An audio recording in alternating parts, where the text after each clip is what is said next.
আসসালামু আলাইকুম। প্রিয় একাদশ শ্রেণীর 2020-21 সেশনের শিক্ষার্থীরা, মানবিক শাখার অধ্যয়নরত যে সকল শিক্ষার্থীরা আজকে পরিণতি প্রথম পত্র ক্লাস করছো, প্রত্যেকে আমার আন্তরিক প্রীতি ও শুভেচ্ছা নিও। ঢাকা কলেজের অনলাইন ক্লাসে আজকে তোমাদেরকে স্বাগতম। আশা করি তোমরা প্রত্যেকেই ভালো আছো, যে যেখানে অবস্থান করছো প্রত্যেকেই স্বাস্থ্যবিধি মেনে চলছো এবং সবাই বাড়িতে আছো, এবং সাথে সাথে তোমাদের নিজেদের পরিবার পরিজন আত্মীয় স্বজন সবাইকে সচেতন করছো। আজকে পৌরনীতির তোমাদের সাথে সাথে এটা তৃতীয় ক্লাস। আজকে তোমাদের সাথে আমি পৌরনীতির ও সুশাসন এই কোর্সটির আজকে তোমাদের সাথে আমি দ্বিতীয় অধ্যায় নিয়ে আলোচনা করব। সেটি হচ্ছে সুশাসন, বা আমরা যাকে বলি ইংরেজিতে গুড গভর্নেন্স। তো আর কথা না বাড়িয়ে চলো আমরা ক্লাসে ফিরে যাই। পরিবার, সমাজ এবং রাষ্ট্র সবকিছু মানব সভ্যতার বিবর্তনের ফল। মানব সভ্যতার বিবর্তনের একটি অংশ হিসেবে পরিবার, সমাজ এবং রাষ্ট্র ব্যবস্থা গড়ে উঠেছে, এবং এই সকল কিছুর তৈরি এবং বিবর্তন হয়েছে আসলে মানুষের সুখ, শান্তি এবং সমৃদ্ধি একটি সুখী ও আনন্দময় জীবন যাপনের জন্য। মোট কথা, মানুষের জননিরাপত্তা নিশ্চিত করার জন্য। আর এই জননিরাপত্তা বা প্রত্যেকটি মানুষের যার যা নিজস্ব স্বাধীনতা নিশ্চিত করার জন্যই আসলে সমাজ এবং রাষ্ট্র ব্যবস্থা যে গড়ে উঠেছে, তারই একটি রূপ হিসাবে কিন্তু আমরা একটি কল্যাণকর রাষ্ট্রের দিকে আসলে ধাবিত হচ্ছি। তো আমরা যদি একটা সময় ছিল যখন শাসক এবং শাসিতদের মধ্যে একটি বৈরী সম্পর্ক ছিল, এবং দেখা যেত যে রাজারা তাদের প্রজাদের নিকট থেকে উৎপন্ন ফসলের মাত্র 6/1 প্রজাদের দিত, আর বাকিটা পুরোটাই কিন্তু রাজারা তাদের নিজস্ব কোষাগারে নিয়ে যেত। এবং এই যে একটি বিনিময় প্রথা, রাজা এবং প্রজা বা শাসক এবং শাসিতদের মধ্যে একটি সম্পর্কর বিধান সে সময়ে ছিল। তো প্লেটো, অ্যারিস্টটল, ইবনে খালদুন সহ প্রমুখ যারা রাষ্ট্রবিজ্ঞানীগণ বা আমরা যাদেরকে বলি রাষ্ট্রচিন্তাবিদগণ, তারা কিন্তু সকলেই কিন্তু এভাবেই কিন্তু রাষ্ট্রের যে একটি অস্তিত্ব আছে এবং শাসক এবং শাসিতদের মধ্যে যে একটি সম্পর্ক স্থাপিত হতে পারে তার একটি জ্ঞান কিন্তু আমাদের কিন্তু এই বিখ্যাত যারা রাষ্ট্রচিন্তাবিদ তারা কিন্তু আমাদের দিয়ে গেছেন।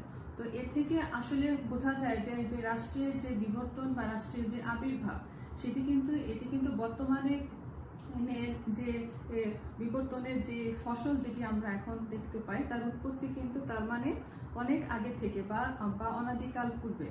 তো এর পরবর্তী পর্যায়ে আমরা দেখি যে 1917 সালে রাশিয়ায় যখন সমাজতান্ত্রিক রাষ্ট্রের সমূহ যখন উদ্ভব হয়, তখন রাষ্ট্রের কার্যাবলী এবং তার দায় দায়িত্ব আরো বেশি তখন বৃদ্ধি পায়। এবং দ্বিতীয় বিশ্বযুদ্ধের পরে আমরা লক্ষ্য করে দেখব যে সমাজ এবং রাষ্ট্রের যে নানাবিধ সমস্যা এবং জটিলতাগুলো যেগুলো নাকি পরবর্তীতে বৃদ্ধি পেয়েছে, এবং তার নিরসনের জন্য যে বর্তমান বিশ্বে যে সকল ক্ষমতাধর এবং পুঁজিবাদী রাষ্ট্রগুলোকে আমরা দেখে থাকি, তারা শাসক এবং শাসিতদের মধ্যে এই যে বৈরী সম্পর্কের পরিসমাপ্তি ঘটিয়ে তারা একটি জনকল্যাণকর রাষ্ট্রের দিকে তারা ধাবিত হবার একটি ইঙ্গিত প্রদান করেন। এবং আমরা দেখি যে আধুনিক রাষ্ট্রের যে একটি সম্পর্ক, যে রাষ্ট্রের শাসক এবং শাসিতদের এর মধ্যে এমন একটি সম্পর্ক হবে যে রাষ্ট্রের শাসক হবে জনগণের বন্ধু, দার্শনিক এবং পরিচালক। এবং এই ধারণা থেকে বর্তমানে সকল রাষ্ট্র জনকল্যাণকর রাষ্ট্র, বা যাকে আমরা বলতে পারি যে কল্যাণকামী রাষ্ট্র। এবং এই কল্যাণকামী রাষ্ট্রের ব্যবস্থার একটি ধারণা বা একটি উল্লেখযোগ্য একটি বৈশিষ্ট্য আমরা সুশাসনের যে ধারণা বা গুড গভর্নেন্স থেকে আমরা দেখতে পারি। তো একটি রাষ্ট্রের নাগরিকদের আর্থসামাজিক অবস্থা, তাদের আশা আকাঙ্ক্ষা, তাদের ব্যক্তি স্বাধীনতা প্রকাশ করা বা তাদের অধিকারগুলো ভোগ করা, এটাই কিন্তু একটি আধুনিক রাষ্ট্রের নাগরিকদের অন্যতম প্রধান চাওয়া পাওয়া। এবং এই বিষয়টিকে কিন্তু বিশ্বব্যাংক এবং ইউএনডিপি এই বিষয়টিকে তারা কিন্তু নিশ্চিত করেছেন। এবং এভাবে একটি রাষ্ট্রের জনগণ তাদের আশা আকাঙ্ক্ষা, তাদের চাওয়া পাওয়া, তাদের নিজস্ব ব্যক্তি স্বাধীনতা এগুলো তারা রাষ্ট্রের শাসকের কাছে তারা যখন চেয়ে থাকে, তখনই কিন্তু শাসক এবং শাসিতদের এর মধ্যে এই বৈরী মনোভাবের পরিবর্তে একটি সম্পর্ক তৈরি হয়। এবং এই সুন্দর সম্পর্কের ভিত্তিতে আমরা যে ধারণাটি পেয়ে থাকি সেটি হচ্ছে সুশাসন বা গুড গভর্নেন্স। তো আসলে আমরা যদি সুশাসনের যে একটি আদি ধারণা যদি আমরা লক্ষ্য করি, তাহলে আমরা দেখব যে সুশাসন নামক যে একটি প্রত্যয়, সেই প্রত্যয়টির শাসনের সাথে এই সুপ্রত্যয়টি যোগ করার কারণে এটির নাম হয়েছে সুশাসন। এবং এই সুশাসনের অর্থ হচ্ছে গিয়ে আমরা সাধারণভাবে আমরা যাকে বুঝে থাকি যে একটি নির্ভুল, দক্ষ এবং দায়িত্বশীল শাসন ব্যবস্থা, যে শাসন ব্যবস্থায় সরকার বা রাষ্ট্র পরিচালনার যিনি শাসকের ভূমিকায় অবতীর্ণ থাকেন তিনি নির্ভুল, দায়িত্বশীল এবং একটি সুন্দর শাসন ব্যবস্থা যখন তৈরি করে রাষ্ট্র, তখনই আমরা বলে থাকি যে রাষ্ট্রে আসলে সুশাসন প্রতিষ্ঠিত হয়েছে। এবং এই সুশাসন প্রতিষ্ঠিত হওয়ার জন্য আমরা আসলে 4টি স্তম্ভ বা 4টি পিলারকে আমরা চিহ্নিত করে থাকি, যেমন দায়িত্বশীলতা, স্বচ্ছতা, বৈধতা এবং অংশগ্রহণ। তো এই 4টি স্তম্ভ বা পিলারের মাধ্যমে কিন্তু সুশাসন সর্বপ্রথম কিন্তু উৎপত্তি হয়ে থাকে। তো এই সুশাসন ধারণাটি আসলে সর্বপ্রথম বিশ্বব্যাংকের একটি প্রস্তাবিত এই ধারণার একটি অংশ হিসেবে আমরা তাকে চিহ্নিত করে থাকি। একটি উন্নয়ন সহযোগী প্রতিষ্ঠান বা উন্নয়ন সহযোগী অঙ্গ সংগঠনের একটি ধারণা থেকেই সুশাসন সর্বপ্রথম একটি উন্নয়নের প্রেক্ষাপটে সর্বপ্রথম সুশাসন ধারণাটি সর্বপ্রথম আলোচনায় এসে থাকে। 1989 খ্রিস্টাব্দে বিশ্বব্যাংক তার আলোচনার প্রেক্ষিতে রাষ্ট্রের শাসক এবং শাসিতদের মধ্যে সম্পর্ক কিরূপ হবে কল্যাণকামী রাষ্ট্রে, তার একটি আলোচনার পরিপ্রেক্ষিতে সর্বপ্রথম সুশাসন প্রত্যয়টি ব্যক্ত করে থাকে। তো সাধারণভাবে একটি উন্নয়নশীল দেশের অনুন্নয়নকে চিহ্নিত করে এবং সুশাসনের যে একটি অভাবটাকে সেটাকেই এই যে অনুন্নয়ন যে একটি ব্যবস্থা, একটি উন্নয়নশীল দেশে অনুন্নয়নের যে সকল দিকগুলো আছে সেগুলো চিহ্নিত করে পুনরায় সেই অনুন্নয়নটাকে উন্নয়নের দিকে ধাবিত করে নিয়ে যাওয়ার যে প্রক্রিয়া, সেটাকেই আমরা সাধারণভাবে আমরা সুশাসন বলতে পারি। তো আসলে আন্তর্জাতিক সংস্থাসমূহ এবং জাতিসংঘ কর্তৃক ঘোষিত যে প্রতিষ্ঠানসমূহ তারা সুশাসনকে এমন একটি প্রক্রিয়া বা একটি প্রসেস হিসাবে তারা দেখে নিয়েছে, যেখানে উন্নয়নের লক্ষ্যে শাসক এবং শাসিতদের মধ্যে একটি বন্ধুত্বপূর্ণ সম্পর্ক বিরাজ করবে এবং রাষ্ট্রে অর্থনৈতিক এবং সামাজিক দিক থেকে সম্পদ ব্যবস্থার জন্য ক্ষমতার যখন প্রয়োগ করা হয়, রাষ্ট্রের শাসক যখন তার ক্ষমতা সমূহ রাষ্ট্রে এমনভাবে সুষম বন্টনের ভিত্তিতে ক্ষমতাটা যখন ভাগ করে ফেলবে, যেখানে নাকি শাসক এবং শাসিতদের মধ্যে একটি সুসম্পর্ক তৈরি হয়। তো এই ধরনের যে একটি ব্যবস্থা, যেখানে রাষ্ট্রে আর্থিক, সামাজিক, রাজনৈতিক সকল দিক থেকে ক্ষমতার তার সমবন্টন নিশ্চিত হবে এবং রাষ্ট্রের জনগণের জনকল্যাণ সাধন হবে, সেই প্রক্রিয়াটিকেই আমরা বলে থাকি হচ্ছে সুশাসন। তো ম্যাককরনির মতে ম্যাককরনি সুশাসনের একটি উল্লেখযোগ্য একটি সংজ্ঞা প্রদান করেছেন, যেখানে তিনি বলেছেন যে সুশাসন বলতে সাধারণভাবে রাষ্ট্রের সাথে সুশীল সমাজের বা সরকারের যে একটি সম্পর্ক এবং শাসক এবং শাসিতদের মধ্যে যে সম্পর্ক সেটিকে বোঝানো হয়ে থাকে। এখানে রাষ্ট্রের সুশীল সমাজ বলতে যেটি বোঝানো হয়েছে বা সমাজের যে সকল বুদ্ধিজীবী শ্রেণী আছে, যেমন লেখক, সাহিত্যিক, চিন্তাবিদ, তো এই সকল সুশীল সমাজে এই সকল বিশিষ্ট ব্যক্তিবর্গের সাথে সরকারের যে সম্পর্ক এবং শাসক এবং শাসিতদের মধ্যে অর্থাৎ জনগণের সাথে রাষ্ট্রের শাসকদের যে সম্পর্ক সেই বিষয়টিকে আমরা সুশাসন বলতে পারি।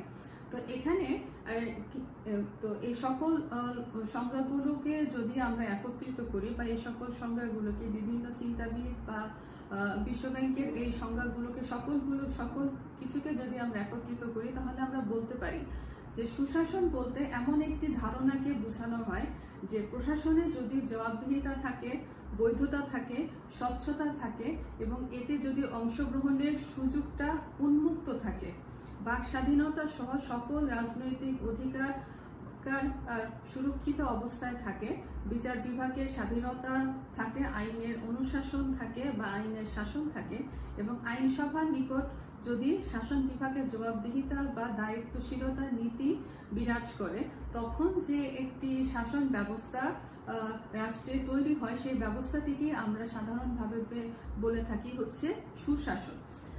মোট কথা সুশাসন প্রক্রিয়ার মাধ্যমে আমরা রাষ্ট্রের শাসন ব্যবস্থা বা জনগণের শাসন ব্যবস্থা সেই একটি প্রক্রিয়াকে নিশ্চিত করি যেখানে জনগণের ব্যক্তি স্বাধীনতা সহ বাক স্বাধীনতা এবং রাষ্ট্রের নাগরিকের যে মৌলিক যে গুণাবলীগুলো সেগুলো যখন রাষ্ট্রে স্বাধীনভাবে নাগরিকরা যখন ভোগ করতে পারবে এবং রাষ্ট্রের শাসক যখন বন্ধুত্বসুলভ নীতির মাধ্যমে রাষ্ট্রের শাসন কার্য পরিচালনা করবে এবং জনগণের অভাব অভিযোগগুলো যথাযথভাবে সেগুলো তারা সমাধানের চেষ্টা করবে, সেই প্রক্রিয়াটিকেই আমরা বলতে পারি হচ্ছে সুশাসন। মোট কথা সুশাসন হচ্ছে উন্নয়নের একটি সর্বোচ্চ ধাপ যেখানে রাষ্ট্রের শাসন কার্য পরিচালনার ক্ষেত্রে সমস্ত যে অনুন্নয়ন বা যেগুলো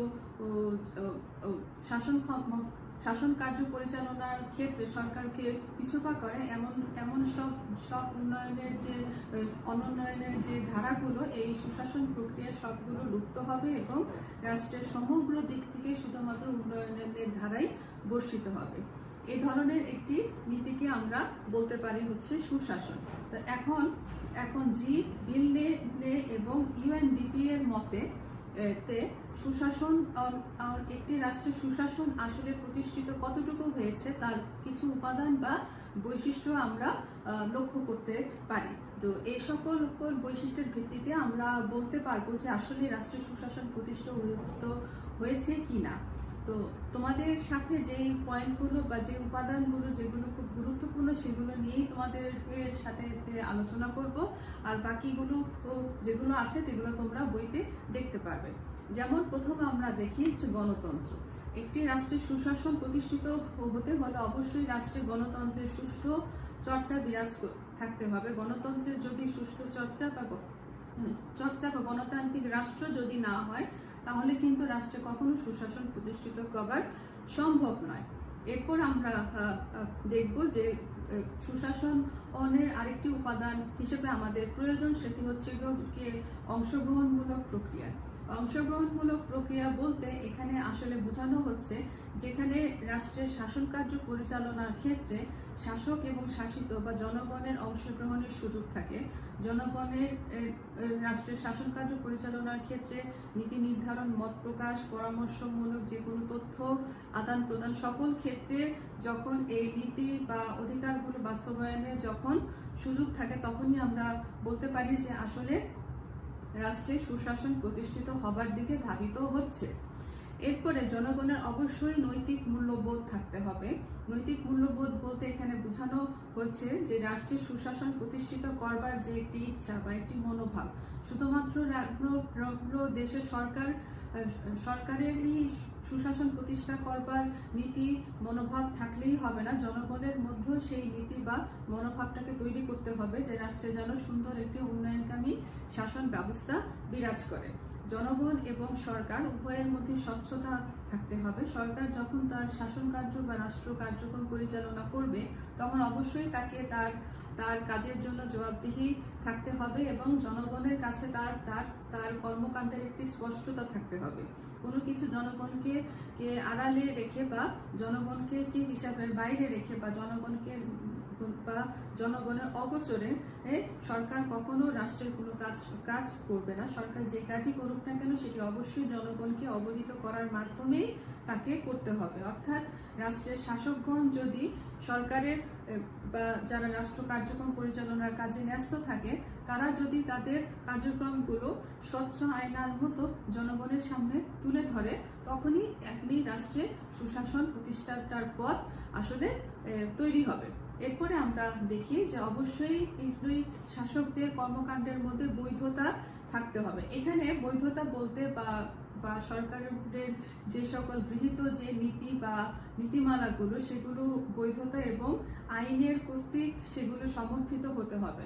সরকার বা প্রশাসনের দায়িত্বে নিয়োজিত ব্যক্তিগণ কোনো কাজ বা কোনো সিদ্ধান্ত কখনো আইনের বাইরে রেখে কখনো করতে পারবে না। তাকে অবশ্যই আইন এবং সংবিধান অনুসরণ করে রাষ্ট্রের সমস্ত নীতিমালা বা আইন তৈরি করার যে একটি প্রবণতা, সেটি অবশ্যই তৈরি করতে হবে। তো একটি অনির্বাচিত, অগণতান্ত্রিক বা স্বেচ্ছাচারী বা সামরিক শাসন, এই ধরনের শাসন কখনো কিন্তু বৈধ কোনো সরকার কখনো তৈরি করতে পারে না।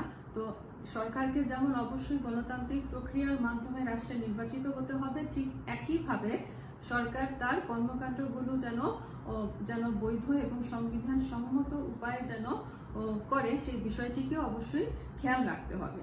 সরকারকে তার সমুদয় কাজের জন্য দায়িত্বশীল থাকতে হবে, কারণ সরকার বা শাসক পর্যায়ে শাসক শ্রেণী তাদেরকে এই জিনিসটি অনুধাবন করতে হবে যে যেহেতু তারা নির্বাচিত সরকার এবং গণতান্ত্রিক পদ্ধতির মাধ্যমে তারা নির্বাচিত হয়ে জনগণের শাসন কার্য পরিচালনা করতে তারা এসেছে, এজন্য তাদেরকে অবশ্যই তাদের কর্মকাণ্ডগুলো বা তাদের যে দায় দায়িত্বগুলো, সেটি অবশ্যই দায়িত্বশীলতার ভিত্তিতে কাজ করতে হবে। কারণ তারা কিন্তু জনগণের কাছে, যেহেতু তারা নির্বাচিত সরকার, তারা দায়বদ্ধ এবং জনগণের ভোটে যেহেতু তারা নির্বাচিত, এজন্য তাদের সবসময় তাদের সমুদয় কাজের জন্য তাদের জনগণের নিকট তাদের একটি দায়বদ্ধতা থাকতে হবে। এবং এই যে একটি দায়িত্বশীলতার নীতি, তাদেরকে কিন্তু যে কোনো অগণতান্ত্রিক বা যে কোনো স্বৈরতান্ত্রিক কর্মকাণ্ড করার থেকে কিন্তু সবসময় দূরে রাখবে। এরপরে হচ্ছে কি, রাষ্ট্রে অবশ্যই আইনের শাসন বিরাজ করতে হবে, যেটি নাকি অনেক বেশি গুরুত্বপূর্ণ একটি পদক্ষেপ হিসেবে আমরা বলতে পারি। যে কেউ আসলে আইনের ঊর্ধ্বে নয়, সবাই আইনের মধ্যে, এবং সমাজের শাসক শ্রেণী থেকে শুরু করে দিনমজুর পর্যন্ত প্রত্যেককেই আইনের শাসনের আওতাভুক্ত। এবং জাতি, ধর্ম, বর্ণ নির্বিশেষে সমাজের সকল নাগরিক যদি রাষ্ট্র প্রদত্ত আইনসমূহ যথাযথভাবে মেনে চলে এবং রাষ্ট্র এবং কেউ যদি আইন অমান্য করে, তাকে অবশ্যই শাস্তির বিধান পেতে হবে। এই একটি ভীতি যখন শাসক এবং জনগণের মধ্যে যখন কাজ করবে, তখনই তারা কিন্তু রাষ্ট্রের আইনটি যথাযথভাবে মেনে চলবে এবং রাষ্ট্রে আইনের শাসন প্রতিষ্ঠিত হবে। অবশ্যই সুশাসনের জন্য একটি স্বাধীন বিচার বিভাগ প্রয়োজন। কারণ বিচারকরা যদি কোনো রকম ভয়, ভীতি বা কোনো রকম চাপের মধ্যে না থেকে তারা যদি স্বাধীনভাবে তাদের কর্মকাণ্ডগুলো পরিচালনা করে বা বিচার কার্যগুলো সম্পন্ন করে, তাহলেই কিন্তু রাষ্ট্রের জনসাধারণ বা জনগণ বিচার বিভাগের প্রতি একটি আস্থা থাকবে। এবং বিচার বিভাগকে অবশ্যই নির্বাহী বিভাগের থেকে মুক্ত থাকতে হবে।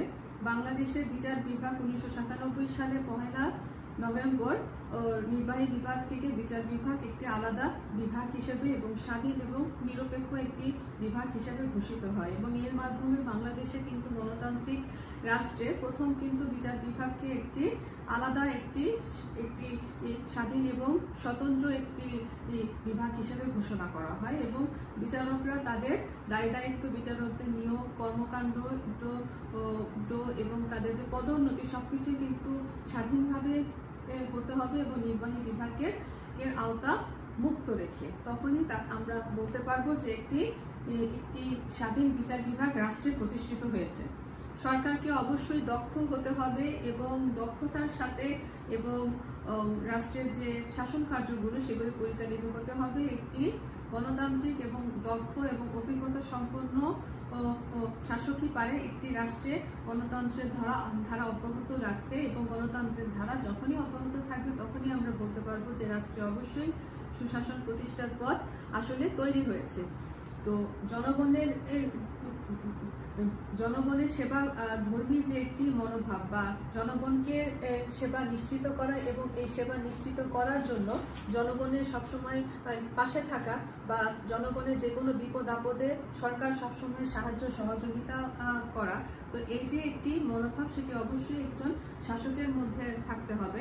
শাসকের মধ্যে আরেকটি জিনিস গুরুত্বপূর্ণ, সেটা হচ্ছে গিয়ে বিকেন্দ্রীকরণ, যে সরকার তার সমুদয় ক্ষমতা নিজের কাছে না রেখে সরকার একেবারে উপজেলা পর্যায় থেকে শুরু করে একেবারে স্থানীয় সরকার পর্যন্ত ঢেলে সাজিয়ে ক্ষমতার ভাগ করে শাসন কার্য পরিচালনা করা। কারণ সরকার যখন বা শাসক যখন সমুদায় ক্ষমতা মুষ্টিমেয় করে তা নিজের কাছে রেখে যখন সরকার পরিচালনা করবে তখনই কিন্তু রাষ্ট্রে অনিয়ম এবং দুর্নীতি দেখা দিবে, এবং এটি সুশাসনের পথে একটি সবচেয়ে বড় অন্তরায় হিসেবে আমরা দেখতে পারি।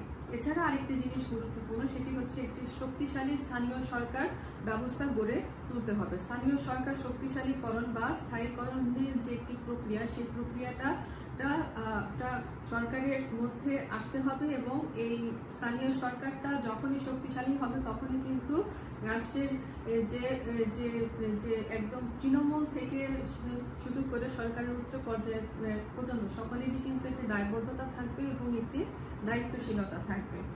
সুশাসনের জন্য লিঙ্গ বৈষম্য যে নীতিটা বা লিঙ্গ বৈষম্য ওর যে একটি ধারণা সেটি অনুপস্থিত হতে হবে। সমাজের সকল আবাল বৃদ্ধ বনিতা নারী পুরুষ সকলের জন্য নির্বিশেষে সকলকে সমান সুযোগ সুবিধা দিতে হবে, এবং সমাজ সুযোগ সুবিধার ভিত্তিতেই কিন্তু রাষ্ট্রে সুশাসন বিরাজ করবে। তো আসলে বর্তমান বিশ্বের সকল রাষ্ট্রকে যেমন কল্যাণকর রাষ্ট্র হিসেবে আমরা দেখে থাকি, তো এই কল্যাণকর রাষ্ট্রের ব্যবস্থাটাকে আরো বেশি সচল করতে হলে আমাদের এই সুশাসন আসলে প্রত্যেকটি গণতান্ত্রিক রাষ্ট্রে আমাদের প্রতিষ্ঠিত করতে হবে। কিন্তু দেখা যায় যে আমাদের মতো যে সকল রাষ্ট্র উন্নয়নশীল বা অনুন্নত বা উন্নয়নের দিকে ধাবিত হচ্ছে, বা যে সকল দেশ যেমন মধ্যমায়ের দেশ বাংলাদেশ, তো এই সকল দেশে সুশাসন প্রতিষ্ঠার ক্ষেত্রে আমাদের কিছু সমস্যায় আমরা পতিত হই, এবং এই সমস্যাগুলোকে যদি আমরা চিহ্নিত করে সেগুলো যদি এই সমাধানের ব্যবস্থার দিকে নিয়ে যাই তাহলে কিন্তু অনেকাংশেই আমরা সুশাসনের দিকে ধাবিত হব। তো এখন তোমাদের সাথে আমি সুশাসন প্রতিষ্ঠা করার কি কি সমস্যা এবং এগুলোর সমস্যার সমাধানের উপায় সমূহ কি সেগুলো তোমাদের সাথে একসাথে আলোচনা করব। সুশাসন প্রতিষ্ঠার জন্য যে সমস্যাটি আমরা দেখি সেটি হচ্ছে গিয়ে বাক স্বাধীনতার অভাব। অনেক সময় দেখা যায় যে আমাদের দেশের জনগণ এবং তাদের সংবাদ মাধ্যম প্রচার মাধ্যম এবং যেগুলোকে আমরা সাধারণভাবে মিডিয়া বলি, তারা জনগণের যে সকল অভাব অভিযোগগুলো স্বাধীনভাবে প্রেসের মাধ্যমে সেগুলো অনেক সময় জনসম্মুখে প্রকাশ করতে অনেক সময় ব্যর্থ হয়, এবং জনগণ যদি তাদের নিজেদের চাওয়া পাওয়া বা নিজেদের অভাব অভিযোগ যদি স্বাধীনভাবে ভাবে সরকারের কাছে যদি সেগুলো পেশ করতে না পারে তাহলে কিন্তু সরকার এবং শাসকের মধ্যে একটি কমিউনিকেশন গ্যাপ বা একটি যোগাযোগ মাধ্যমের যে একটি ব্যাঘাত সেটি কিন্তু হয়ে যায়। তো এই সমস্যাটাকে চিহ্নিত করে এর জন্য যে যথাযথ যে ব্যবস্থা, যথাযথ যে কর্তৃপক্ষ, যে সমাজের আসলে প্রত্যেককে এই বিষয়ে আরো বেশি সচেতন হতে হবে, এবং সরকার এবং মিডিয়া মাধ্যম এবং যারা নাকি এই ধরনের কণ্ঠরোধ করে জনসাধারণকে, তাদেরকে চিহ্নিত করে তাদেরকে অবশ্যই আইনের আওতায় এনে এর জন্য যথাযথ কার্যকরী ব্যবস্থা গ্রহণ করতে হবে। তো অনেক সময় দেখা যায় যে আমাদের দেশের মতো যে সকল দেশ আসলে উন্নয়নশীল সে সকল দেশে অনেক সময় রাজনৈতিক স্থিতিশীলতার অভাব আমরা লক্ষ্য করি, বা অনেক সময় দেখা যায় যে সহিংসতা আসলে বিরাজ করে। তো রাজনৈতিক স্থিতিশীলতার অভাব যেমন অনুন্নত এবং উন্নয়নশীল দেশে আমরা দেখি যে রাজনৈতিক স্থিতিশীলতার অভাব লক্ষ্য করা যায়, এবং নির্বাচিত সরকারের কাছে ক্ষমতা হস্তান্তরের যে প্রক্রিয়াটা, সেটা অনেক সময় একটি স্বচ্ছ প্রক্রিয়ার মাধ্যমে হয় না, বা অনেক সময় দেখা যায় যে বিরোধী দলগুলো গণতান্ত্রিক ধারার সাথে পুরোপুরিভাবে সংযুক্ত হতে চায় না, বা নির্বাচন বয়কট করে, বা নির্বাচনের যে ফলাফলটা সেটিকে আসলে তারা প্রশ্নের সম্মুখীন করে ফেলে। তো এই ধরনের যে সকল সমস্যাগুলো, সেগুলো সাধারণত উন্নয়নশীল এবং অনুন্নত দেশেই আমরা দেখতে পারি। তো তার কারণে যেটি হয় সেটি হচ্ছে যে সরকার পরিবর্তনের যে ধারাটা, সেটি আসলে সুষ্ঠুভাবে সম্মত হয় না, এবং তার কারণে রাষ্ট্রে রাজনৈতিক অস্থিতিশীলতা বা রাজনৈতিক সহিংসতা, এবং এই ইস্যুটাকে কেন্দ্র করে দেশে একটি সহিংস পদ্ধতির যে একটি গণতন্ত্রের ধারা সূচিত হয়, এবং এই বিষয়গুলোকে যেন পুরোপুরিভাবে বন্ধ রেখে জনগণকে আরো সজাগ হতে হবে, সাথে সাথে সরকারকেও আরো বেশি সচেতন হতে হবে, সাথে সাথে আইন শৃঙ্খলা বাহিনীকেও যেন প্রত্যেককে যেন গণতন্ত্রের যে ধারাটা সেটিকে যেন অবশ্যই সম্মান করে, এবং আইন শৃঙ্খলা বাহিনীর উপস্থিতিতে অবশ্যই সরকার এবং জনসাধারণকে আরো বেশি দায়িত্বশীল ভূমিকা অবতীর্ণ হতে হবে, যে আসলে দেশে গণতন্ত্র এবং সকলের ভবিষ্যতের জন্য একটি সুষ্ঠু ধারা তৈরি করতে হলে অবশ্যই কিন্তু গণতন্ত্রের ধারাটিকে আরো বেশি অগ্রগামী করতে হবে। তো এরপরে আমরা দেখি যে আসলে আমলাদের জবাবদিহিতার অভাব। তো অনেক সময় দেখা যায় যে সরকারের যারা উচ্চ পর্যায়ে যারা অবস্থান করছে বা যারা আমলা, তারা অনেক সময় নিজেদেরকে জনগণের প্রভু হিসেবে তারা ধরে থাকে বা দেখে থাকে। তো এই জন্য যেটি হয় যে জনগণের কাজ করার জন্য তারা সরকার কর্তৃক নিয়োগপ্রাপ্ত হবার পরও তারা কিন্তু সেরকম দায়িত্বশীল কোনো ভূমিকা বা জনগণের কাছে কোনো জবাবদিহিতা তাদের থাকে না। তো তার জন্য যে সমস্যাটি হয় সেটি হচ্ছে আমলারা তখন জনগণের প্রভু মনে করে, এবং শাসক শ্রেণীর ন্যায় তারা জনগণের কাজ করার বিপরীতে তারা জনগণকে সকল দিক থেকে তারা নিয়ন্ত্রণ করার চেষ্টা করে, এবং জনগণের ব্যক্তি স্বাধীনতাটা সেই সময় বিঘ্নিত হয়। তো এই জিনিসটা আমলাদের এই সমস্যাটা বা আমলাদের এই যে ধ্যান ধারণাটা, সেই ধ্যান ধারণাটা পরিবর্তন করতে অবশ্যই আমলাদের এক্ষেত্রে সামনে এগিয়ে আসতে হবে, এবং সাথে সাথে সরকারকেও, এবং সরকার এবং আমলা প্রত্যেকের একটি সুস্পষ্ট নীতিমালার মাধ্যমে কিন্তু জনগণ আরো বেশি একটি দায়িত্বশীল সরকার ব্যবস্থার দিকে কিন্তু ধাবিত হবে। অনেক সময় আমরা দেখি যে সরকারের জবাবদিহিতার অভাব থাকে, সরকার তার কর্মকাণ্ড সম্বন্ধে বা তার কাজ সম্বন্ধে জনগণের নিকট তারা দায়বদ্ধ থাকে না, বা নির্বাচিত সরকারের অধীনে যখন নির্বাচন হয় তখন দেখা যায় যে নির্বাচনে জয়ী হবার পরে সরকার অনেক সময় ভুলে যায় যে আসলে তারা জনগণের ভোটের দ্বারা নির্বাচিত হয়েছে, এবং তারা তাদের কর্মকাণ্ডের ক্ষেত্রে অনেক সময় দায়িত্বশীল মনোভাব পোষণ করতে পারে না, এবং এই দায়িত্বশীলতার তার অনুপস্থিতির জন্য অনেক সময় দেখা যায় যে সরকার এবং জনগণের মধ্যে একটি যোগাযোগের ক্ষেত্রে একটি বিঘ্নিত হয়, বা যোগাযোগ ব্যবস্থাটা সঠিকভাবে হয় না, এবং এটি সুশাসন প্রতিষ্ঠার পথে একটি বড় অন্তরায়। সরকারকে আরো বেশি দায়িত্বশীল হতে হবে, আরো বেশি দক্ষতা এবং যোগ্যতা সম্পন্ন হতে হবে, এবং তাদেরকে অবশ্যই মনে রাখতে হবে যে তারা জনগণের ভোটে যেহেতু তারা নির্বাচিত, এবং জনগণের কাছে তাদেরকে অবশ্যই প্রতিটি কাজের জন্য তাদের দায়বদ্ধ থাকতে হবে। রাষ্ট্রে অবশ্যই আইনের শাসন প্রতিষ্ঠা করার ক্ষেত্রে একটি সমস্যা দেখা যায়, যেমন অধ্যাপক ডাইসির মতে আইনের শাসন প্রতিষ্ঠিত করার জন্য আমাদের 3টি শর্ত প্রয়োজন।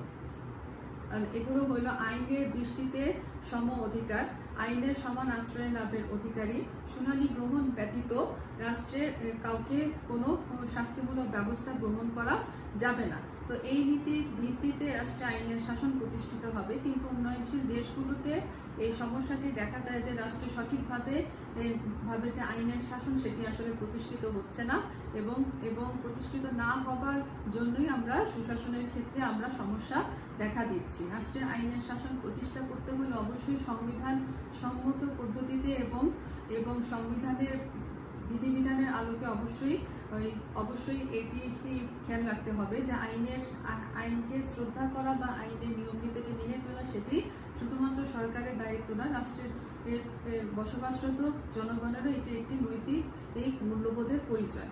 অনেক সময় দেখা যায় যে আমলারা তাদের অদক্ষতার কারণেও শাসন ক্ষমতায় তারা তারা সুস্পষ্ট তেমন কোনো ভূমিকা রাখতে পারে না।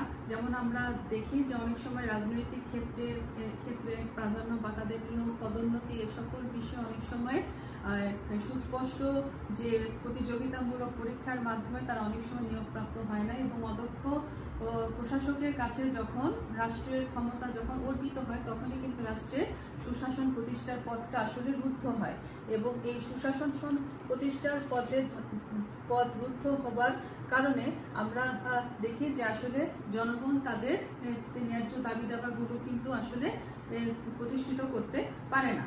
এছাড়া আমরা দেখি যে রাষ্ট্রের বিচার বিভাগের স্বাধীনতা না থাকা, যে উন্নয়নশীল দেশগুলোতে অনেক সময় কিন্তু বিচার বিভাগগুলো স্বাধীন নয়, তারা নির্বাহী বিভাগের আওতাভুক্ত, এবং এই বিচার বিভাগের স্বাধীনতা না থাকার কারণে জনগণ তাদের অভাব অভিযোগগুলো বিচারকের কাছে তারা নিয়ে যেতে তারা অনেক সময় ব্যর্থ হয়, এবং এই বিষয়টিকে অবশ্যই সরকারকে সচেষ্ট হতে হবে, এবং বিচার বিভাগকে অবশ্যই নির্বাহী বিভাগ থেকে যেন পুরোপুরিভাবে আলাদা হয় সেই বিষয়টিকে অবশ্যই তাকে দেখতে হবে। এছাড়া আমাদের যে রাজনৈতিক যে সকল অঙ্গীকারগুলো আমরা দেখি, সেই অঙ্গীকারগুলোর অভাব আমরা লক্ষ্য করি, যে আসলে আমাদের নির্বাচিত সরকারগুলো যখন নির্বাচিত হয় তখন তারা ক্ষমতায় যাওয়ার পরে তাদের মধ্যে কিন্তু ওই নির্বাচনের যে প্রতিশ্রুতিগুলো তারা অনেক সময় সেগুলো কিন্তু মেনে চলতে কিন্তু পারে না। তো এই মেনে না চলার কারণে দেখা যায় যে জনগণের মধ্যে একটি ক্ষোভ দেখা দেয়, এবং জনগণ সরকারের সাথে সহযোগিতার যে ক্ষেত্রগুলো সেগুলো আসলে অনেক সময় তারা সহযোগী মনোভাবে কাজ করতে অনেক সময় চায় না। তো এভাবে জনগণের সরকারের প্রতি যে আস্থা এবং বিশ্বাস সেটি নষ্ট হয়। তো এই জিনিসগুলোকে অবশ্যই যারা সরকারি দল এবং বিরোধী দল তাদের অবশ্যই মনে রাখতে হবে যে তারা তাদের যে নির্বাচনের আগে যে অঙ্গীকারগুলো আছে সেগুলো যেন অবশ্যই তারা পূরণ করে, এবং জনগণের অভাব অভিযোগগুলো যেন তারা সরকারের কাছে বা জনসমক্ষে জনগণের কাছে যথাযথভাবে তুলে ধরতে পারে, সেই জন্য যথাযথ ব্যবস্থা করে।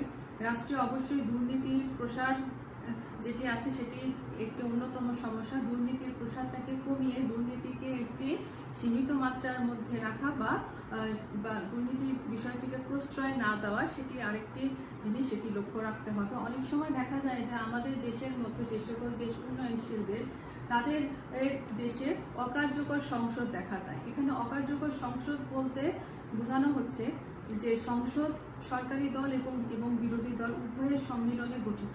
এখন যদি সংসদে যদি সরকার কোনো অগণতান্ত্রিক উপায়ে রাষ্ট্রের শাসনভারটা গ্রহণ করে, অথবা সরকারের নির্বাচিত হবার পর সংসদে যদি কোনো বলিষ্ঠ এবং কোনো প্রতিষ্ঠিত কোনো বিরোধী দল না থাকে, বা বিরোধী দল যদি সংসদ বয়কট করে বা সংসদ অধিবেশনে অনুপস্থিত থাকে, তখনই এই ধরনের পরিস্থিতিকে আমরা বলি অকার্যকর সংসদ।